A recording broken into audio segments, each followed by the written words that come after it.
I build a 50-meter-tall fortress on school grounds, swap every student's uniform for a prison-style tracksuit, custom order more than a dozen heavy-duty prison-style school buses, and lay down one ironclad school rule. No one, teacher or student, may call another by name. Everyone gets a number, and that means everyone. Turns out, after my rebirth, the warden system mistook this school for a prison. And just like that, I awakened as its warden. Complete each prison renovation mission, and the system pays out big. And right now, it's the first day of school, and a red-hot education reality show is live on air. The production team has handpicked 3 schools, each with a wildly different philosophy. Score-obsessed Crestwave Academy, character-first Irongate Reform School, and Redfield High School, where I run the show. While the other principals deliver polished, passionate opening speeches, Redfield is giving off a completely different vibe. Every single person in matching tracksuits. And me, their principal, standing at the podium with a dead serious look on my face. Today is your first day in here. I need you to get 3 things straight. How did you end up here? What kind of place this is and what you came here to do? The bullet comments explode instantly. What is going on at this school? That opening speech sounds exactly like an inmate orientation address. Everyone's in tracksuits. Is this a school or a prison? The next second, I rip off my jacket, revealing the exact same tracksuit every student is wearing. On my turf, there is no rank. There is no status. Every teacher and every student stands equal, and I am no exception. From this point on, I eat where you eat, sleep where you sleep,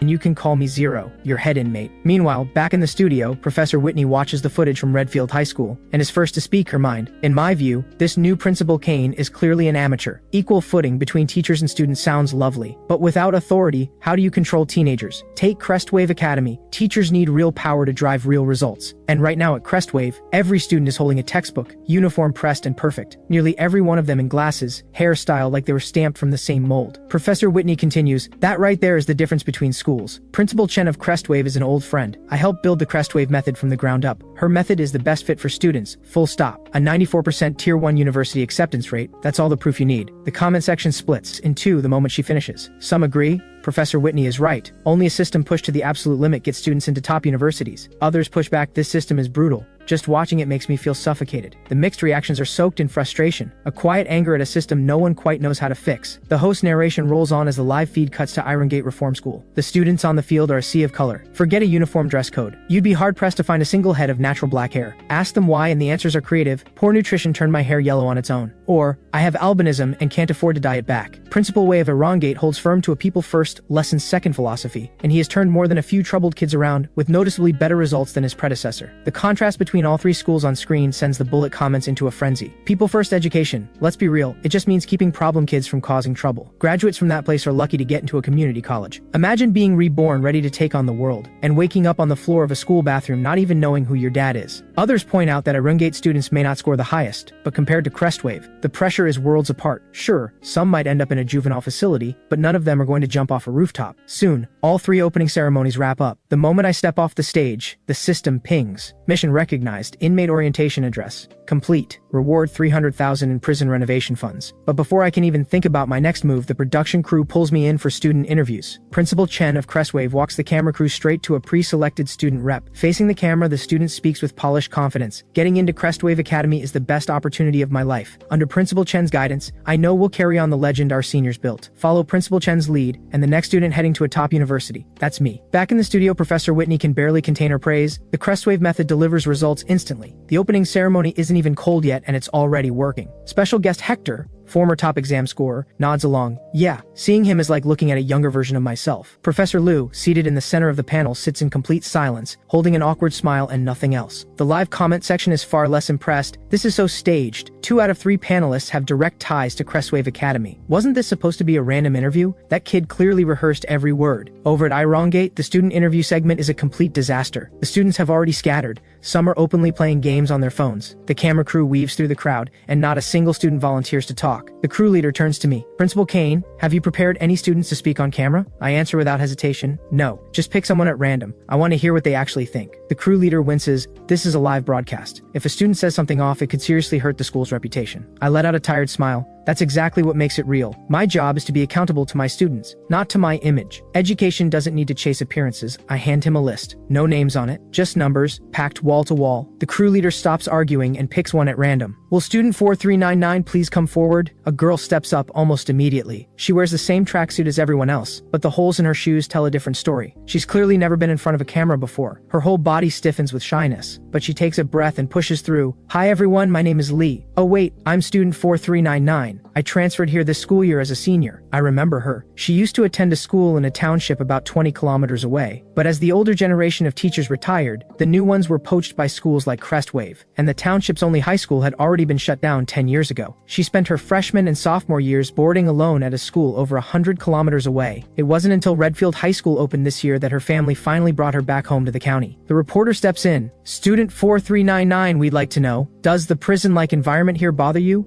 And everyone calling each other by numbers? The crew leader is clearly fishing for a negative quote, but 4399 waves it off and fires straight back. Not at all. I came here because tuition is free. That's the honest truth. She chooses her words carefully, laying it all out. Hard is normal. When is high school ever easy? The college entrance exam isn't the only path, but right now it's the best one I've got. The uniform and the conditions look rough from the outside, but none of that matters to us. Everything here is covered by the school. No kid chooses to fall behind. Getting a chance like this, I'm genuinely grateful. As she speaks, the students gathered behind her nod in quiet agreement. The live audience feels it too. Now that's real. There's no way she was planted. I thought Redfield was just pulling a stunt. Turns out tuition, meals, and housing are all free. That changes everything. Back in the studio, Professor Whitney cuts in again. Principal Kane can put on all the show he wants, but none of it translates to grades. It's lighting a candle for the blind. A total waste. I hope this amateur doesn't end up ruining these kids' futures, and I sincerely hope that after this show airs, the education authorities deal with Principal Kane accordingly. She is a textbook example of what not to do. There's a clear undertone in her words. She wants Redfield shut down. The bullet comments erupt in pushback. Has Professor Whitney ever even set foot in a rural county? Does she have any idea how hard it is for kids out there to get an education? She hasn't even seen a single class taught, and she's already passing judgment. Who does she think she is, some kind of all-knowing oracle? Professor Whitney watches the tide of criticism swell in the comments. Her expression shifts, just slightly. And that's when Professor Liu, who has been quiet this whole time, finally speaks. Professor Whitney, you call this a performance. Then why don't you fund a school yourself and put on a better one? I seem to recall that the decision to slash funding for county-level high schools and funnel top teachers into Crestwave-style institutions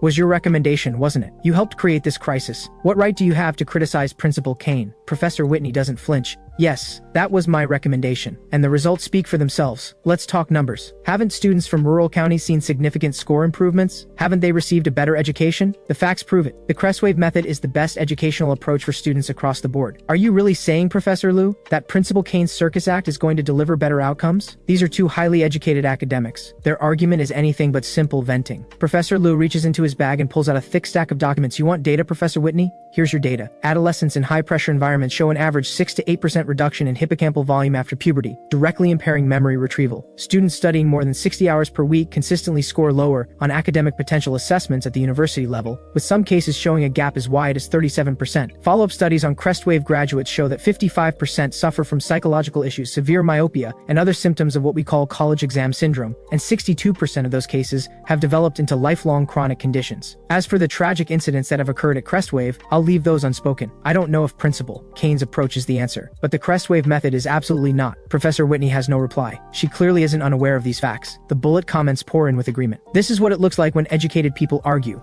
Every point backed by data. That rebuttal was razor sharp. Professor Liu is absolutely right. Professor Whitney has damaged who knows how many students, and she has the nerve to go after Principal Kane. While the studio is still mid-argument, I'm already moving on to my next plan. The next mission? Raise the school's security level, prevent student riots or escape attempts, reward upon completion, $2 million in prison renovation funds. Without a second thought, I pull out my phone and order 4 heavy-duty prison-style school buses online. The current budget covers it, just barely. The doors can only be opened from the outside. Every window is sealed behind iron mesh. Each bus holds 60 students and 2 teachers, exactly 1 full class. I also post a job listing for 8 professional drivers with special vehicle experience, offering $12,000 a month. Every single one of them says they can be there in 10 minutes. At Crestwave, the warning bell rings, and every student snaps to high alert, bodies tensing like a trigger's been pulled. Over 3,000 students break into a full sprint. Within seconds, the only ones left on the field are the teachers, strolling at a leisurely pace. This scene plays out every single day at Crestwave. The students stopped thinking twice about it long ago. The camera crew chases after them, gasping for breath. They finally manage to stop a sophomore for a quick comment. The student, still catching his breath, says, "Coming here means keeping up. That's just how it is." 2 sentences in, he's already rushing back to class. Back in the studio, the host has smoothed over the earlier tension. Professor Whitney has recovered from being put on the spot and moves to reclaim the narrative. This is the hunger the Crestwave method creates. Every second saved, every second spent on learning, and running up the stairs keeps them physically fit at the same time. Work and rest, perfectly balanced. But Professor Liu's data has already shifted public opinion. The bullet comments are full of doubt. How many words can you even read in a few minutes? Is it worth it?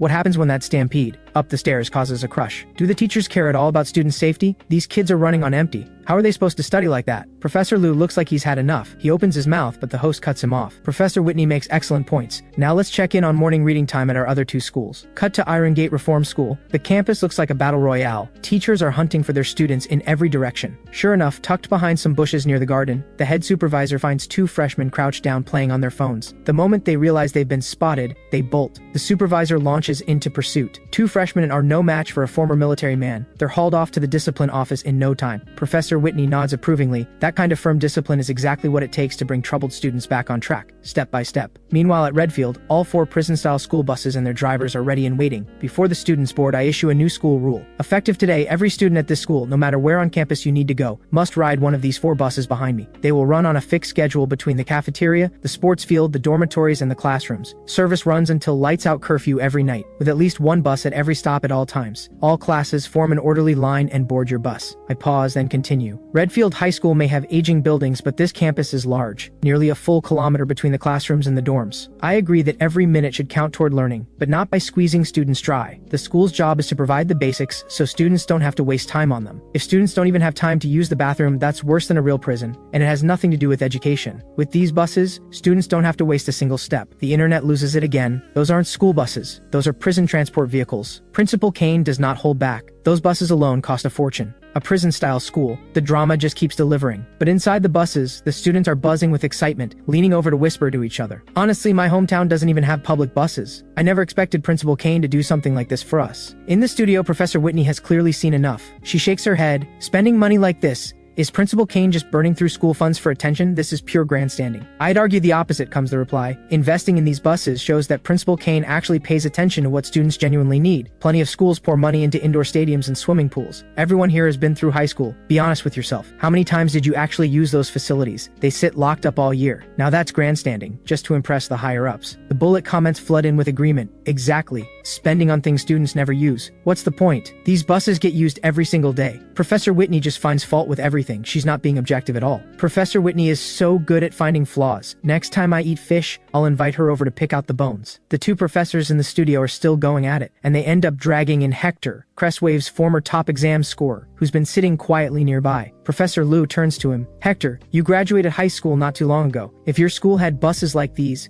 would you have walked or taken the bus? Hector laughs awkwardly. I'd probably take the bus. The words barely leave his mouth before Professor Whitney shoots him a sharp look, and in that instant, Hector feels like he's back at Crestwave Academy. He backtracks immediately. High school is intense. Students barely have time to exercise. Walking and running is definitely the better choice. A satisfied smile spreads across Professor Whitney's face. You see that, Professor Liu? That is what students actually think. You still have a lot to learn. The bullet comments are having none of it. Who turns down a free ride? That's just ridiculous. How does a top exam scorer have less common sense than my 3-year-old husky? That dog hops in the car every time we go grocery shopping. A Crestwave top scorer? One look from the teacher and he caves. Painfully relatable. Through the contrast playing out on screen, most viewers have started questioning the Crestwave method. Professor Liu glances at the comments and gives a quiet nod. It seems most people can see it for what it is. At the same time, the system pings. Ding, mission recognized. Common area security upgrade. Complete. Reward, 2 million in funds. With morning reading now underway, I head back to my office. There's still a lot to get done, but the goal is simple. Run this school right. Just as I close my eyes for a moment, Director Mills walks in with a group of teachers, each handing me feedback from their students. Most of the notes are gratitude for the free tuition and board, but Director Mills looks troubled. A month ago, I arrived at this school and made the sudden call to waive all student fees. The school's finances were already deep in the red. Most of the startup costs came straight out of my own pocket. Director Mills is a good man. Worried I'm stretched too thin, he steps forward. Principal Kane, I've been teaching for 30 years. I've saved enough to retire. If the school is tight on funds, take my salary off the table. Behind him, a dozen young teachers all chime in at once. Principal Kane, you can cut mine too. I don't need that much. Principal Kane is doing something real. As long as Redfield succeeds, that's enough for us. We came here to give back to our community. I let out a soft laugh. No one needs to worry about that. The school's account is fine, more than fine. I'm raising everyone's salary. Starting this month, every teacher's base pay goes up to $10,000. Homeroom teachers get an extra $8,000 a month on top of that. Department heads receive an additional $5,000. Even the cafeteria staff get an extra $3,000. Stick with me. I'll make sure everyone eats well and lives better. Director Mills's eyes go wide in disbelief. He does the math. His monthly pay could hit over $20,000. He had assumed I was draining my last reserves into Redfield, and now he's panicking. Principal Kane, this is too much. He's right, we can't just watch you carry all of this alone. We didn't come here for the money. I nod with a quiet warmth. The raise isn't generosity, it's so you don't have to worry about anything else. I want your full energy on the students. For these kids, these 3 years are the most important of their lives. Everything we do is for them. Give them a high school experience they'll never regret. Every teacher in the room is moved. Their eyes light up with purpose as they voice their commitment one by one. A few of them straighten their tracksuits, faces full of pride. I wave them off and send them back to work. I've already arranged a renovation crew to overhaul the student dormitories. Redfield High School is nearly a century old. Every dorm room used to be a shared 8-person bunk setup. The campus was designed for 6,000 students, but enrollment just opened and barely 500 have joined, leaving most rooms empty. The system's next mission, cell security upgrade, addressed the critical escape risk caused by too few occupants per cell. It aligns perfectly with my own thinking. If that's what the mission wants, let's convert every room into a single occupancy suite. The system gets its upgrade. The students get their privacy. With the warden system's boost, all 6 dormitory buildings are renovated in no time. Full-size beds, private bathrooms, every material certified non-toxic and formaldehyde-free. The funds that once seemed plentiful are wiped clean. Half a day slips by, and morning classes are nearly over. The production crew leader tracks me down,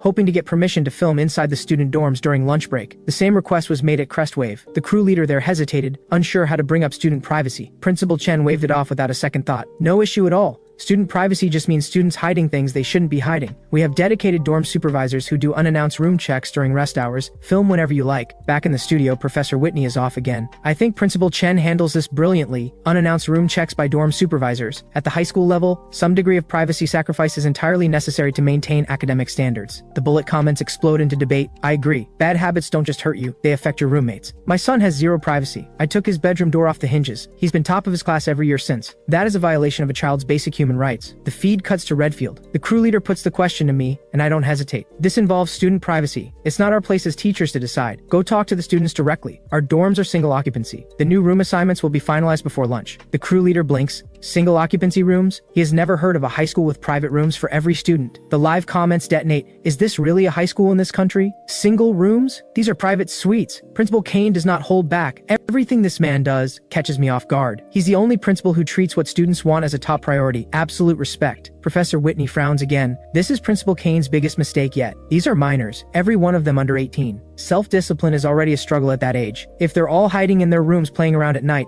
how do you maintain any academic standard? Professor Liu has had enough. Your students grind through a full day of classes, and then face strict surveillance all night on top of that. 3 years of that. Have you ever stopped to think what that does to a person? Do students not have basic human rights? Even pigs in a pen are left alone at night. Are you treating your students worse than livestock? The two professors are at each other's throats again. The broadcast center reaches out to the Redfield crew and asks them to get my take. The crew leader relays the message. Principal Kane, the studio wants you to know. You're the only principal among the 3 who has prioritized student privacy. It's sparked major debate both in the studio and in the live comments.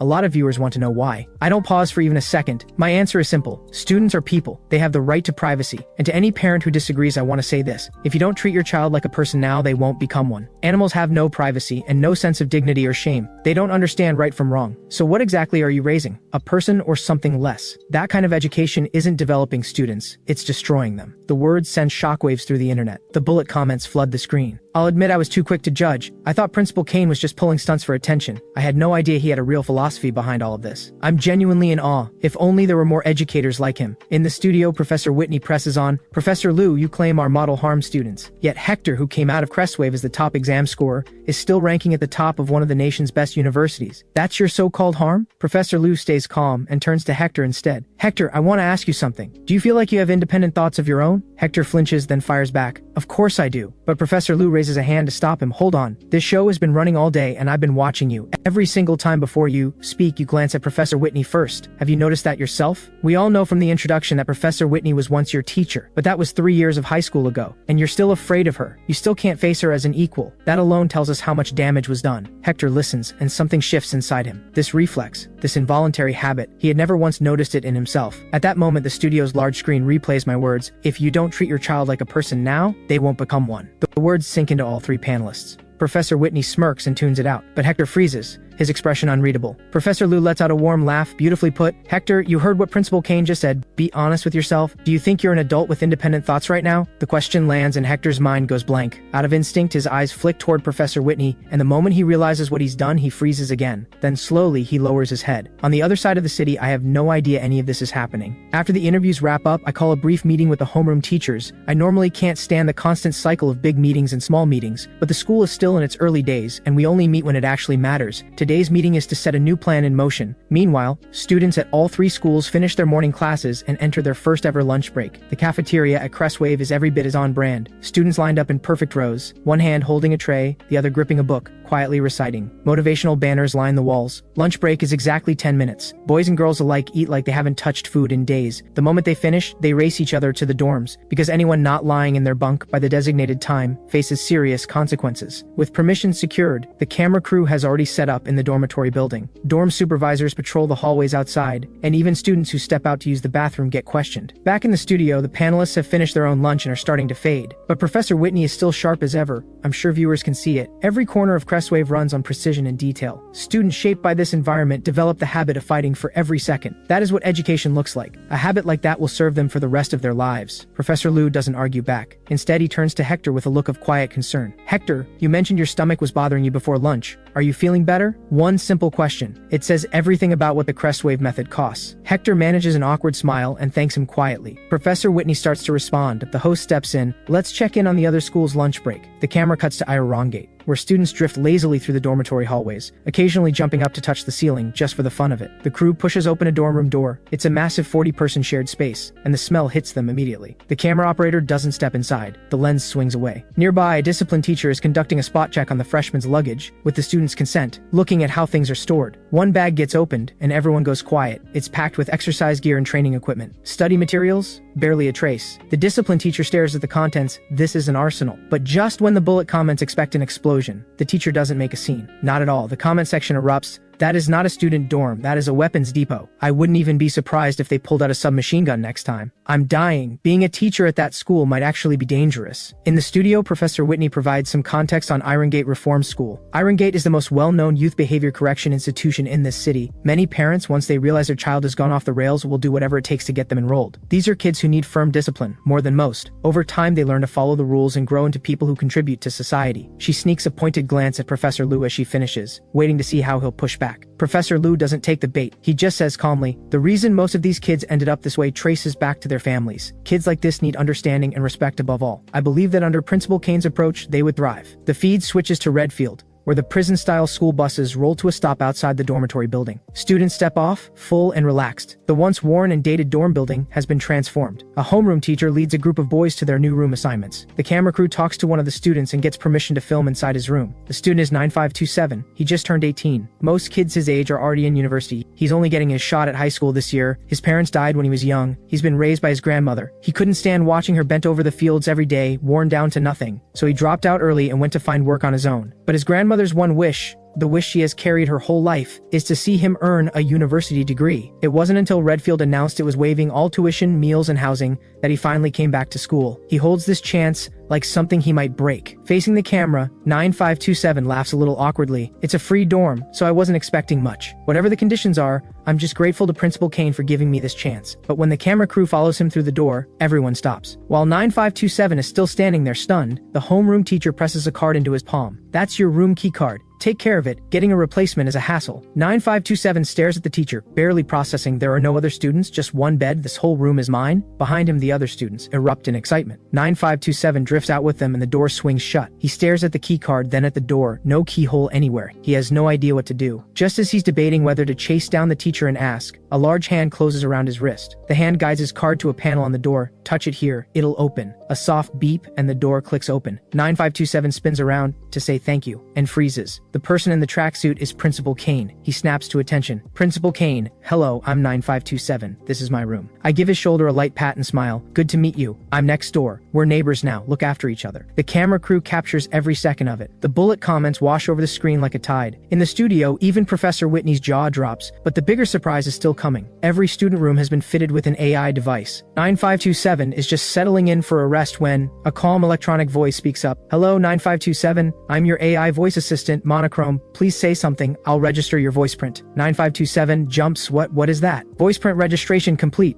It's a pleasure to serve you. You can call my name anytime, from your room, and I'll be right here. 9527 asks carefully, so, what exactly can you do? Monochrome responds immediately. You can set alarms through me, control windows, curtains, and in-room electronics, and call dorm staff or medical personnel. I'm also equipped with a behavior monitoring system. It tracks your daily patterns to assess your mental and physical well-being, and alerts dorm staff if something seems off. But please rest assured, all data is processed locally. Nothing is uploaded. No one ever sees the raw data. On behalf of Principal Kane, I guarantee your complete privacy. 9527 is speechless. So is the entire camera crew. The live comments have already gone nuclear. Is this real? Private rooms in a high school are one thing, but an AI voice assistant too? I feel like an absolute country bumpkin right now. Principal Kane went all out. This setup beats most university dorms. In the studio, Professor Liu laughs. The future of education really does belong to the young. Principal Kane is thinking decades ahead. Professor Whitney objects. Immediately, how can you allow an immature technology like artificial intelligence to interfere in education?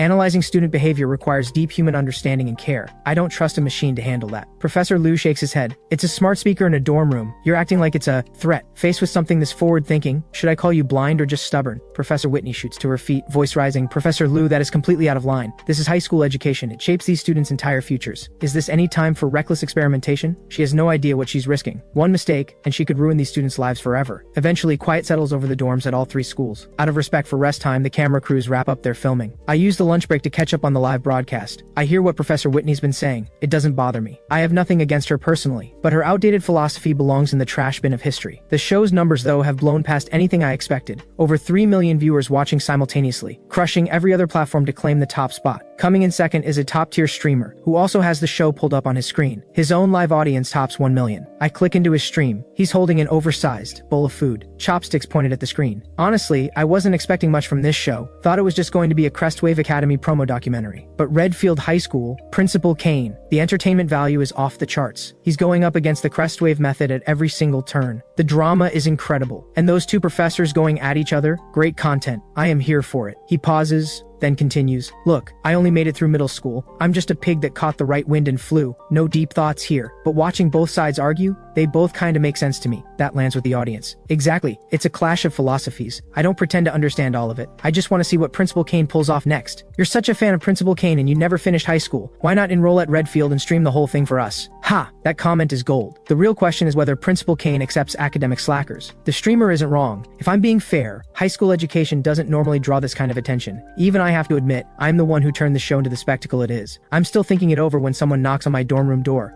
It's Director Mills. Meanwhile, the system's next pending task is internal cell patrol, flagged as critically understaffed. I asked Director Mills to help recruit additional patrol personnel for the school. Most of the capable teachers in the region have already been poached by schools in the big cities, so I set my sights on retired distinguished teachers instead. They may not have the stamina for a full teaching load, but I only need them to keep watch in the dormitories. No teaching required. Director Mills handles it brilliantly. Most of the retired teachers agree. Director Mills adds, Principal Kane, my mother wants in too. She'd like to make herself useful again. I give a quiet smile. That's great news. So why do you look like you swallowed something bitter? Director Mills explains, most of them support what the school stands for, but quite a few of the older teachers feel our approach to education doesn't quite match their values. My mother was glad to help, but she asked me to pass on some advice regarding your teaching methods. She wants you to stop taking so many risks. She used to be your homeroom teacher, as you know, and you know how stubborn she can be. I cast my mind back, and there she is. Sharp and no nonsense in my memory. A provincial distinguished teacher. My homeroom teacher for all 3 years of high school. She used to have me copy out entire passages as punishment. The kind of person who digs in and doesn't move for 10 stampeding bulls. Winning her over with words alone won't work. But I'm confident that's not a problem. These retired teachers aren't truly set in stone. Once they see what we're actually building here with their own eyes, they'll come around. Let's get them in tonight. I just need them to supervise the evening study hall. Nothing strenuous. Don't wear them out. Our evening study hall runs 3 hours, 200 per hour. Make sure these teachers are well compensated. Director Mills accepts the task and turns to leave, but before he's out the door, a few more teachers knock and come in. Leading them is a freshman homeroom teacher. He scratches his head with a sheepish smile. Principal Kane, I noticed there are still a lot of empty rooms in the dorms. We're all renting apartments outside. Would it be possible for us to stay in the dorms like you? I shake my head. You're young, don't put yourself through that, you've got your own lives, your own families to think about. The teachers look puzzled. Principal Kane, what do you mean put ourselves through it? These dorms are better than anything we're renting out there, and living here means we're always around for the students. The teacher fidgets a little, clearly a bit awkward about asking. I wave my hand with a smile. All right. Register with Director Mills and move your things in whenever you're ready. The teacher then brings up something else, looking a little guilty. Principal Kane, I watched the replay of the stream today, and I realized that 9527 didn't know how to use his keycard, and I had already walked away. That was my mistake. I should have caught that. Thinking about it now, if the students run into any problems with daily life, having us teachers on site means we can step in right away. The other teachers all nod in agreement. I can see it clearly now, at least among these younger teachers. My philosophy has taken root. They're learning to put themselves in their students' shoes. But that creates a small problem. I speak up immediately. In that case, Director Mills, I want you to set an example. Director Mills tenses up. He believes in what I'm doing, but he has elderly parents to care for and young children at home. Living in the dorms full-time could easily cause friction at home. But then he thinks, for the students, even that's worth it. He commits on the spot. All right, I'll move in tomorrow. Then I flip the script. Wrong answer. Under no circumstances are you moving in here. When I said set an example, I meant for the teachers who have families. The standard I want to set is this. You can give everything to your students, while still taking care of your own life. Both matter. Don't feel guilty about that. Director Mills is visibly moved. He nods again and again. I understand, Principal Kane. His respect for me deepens by another degree. I'm not interested in the praise. I wave them all out and close the door. Moments later, the system panel flashes again. Mission recognized. Cell security upgrade complete. Reward: 2 million in prison renovation funds. Bonus reward unlocked. The confession link system, capable of remotely connecting to any surveillance device or display screen within the prison, regardless of distance. System store is now open. With a single thought, a device appears in my hand, something like a tablet. The confession link terminal was originally designed to let inmates face their victims remotely, a confession device that works across any distance, with a built-in cognitive veil to ensure no one questions the system's existence. But my students aren't prisoners. They have nothing to confess. I check the system store again, just one item sitting there alone. Official confession link terminal. Price, 100% in funds. An idea sparks. I can buy a batch and send them to the students' families. Most of these families have farmed the same land for generations. Many of the students are children who were left behind. Very few have easy access to their families. These kids who left their hometowns to study in the county, they're going to miss home. Carry that weight and it will weigh down everything, including their studies. As their principal, it's my job to fix that. With the confession link terminal, I can link each room's monochrome unit directly to one, giving every student a regular face-to-face connection with the people they love. I'm on my feet and back in my office before the thought finishes. 50,000 in funds, 500 confession link terminals purchased. I pull up every student's family address and get a courier on the phone immediately. By the time everything's arranged, it's nearly 2 in the afternoon, and another thought surfaces. Not everyone will understand what I'm trying to build here. There will be backlash. But what I want, what I'm working toward, is a world where everyone does. So I register an official account for Redfield High School on the spot. With the school already this high profile, a dedicated verification rep handles it, done in under 15 minutes. Almost instantly, an enormous wave of users floods the profile. Followers and messages explode. Most are supportive, but plenty of others are furious, calling me a fraud who deserves to be shut down. One message stands out above the rest, a parent, writing from the heart, over 1,000 words. By the time I finish reading, every doubt is gone. My resolve is only stronger. Not just Redfield. I'm going to take this model and spread it across the entire country. I turn my attention to the next mission, the meal system renovation. System alert: prisoners are required to leave their cells for every meal, creating significant security risks. Food supply protocols fall short of safety and hygiene standards, raising the risk of health issues. The current cafeteria system was set up by the previous occupant of this body, outsourced to a contractor, still in its trial period. There's a lot of work to be done here. Time to plan it out properly.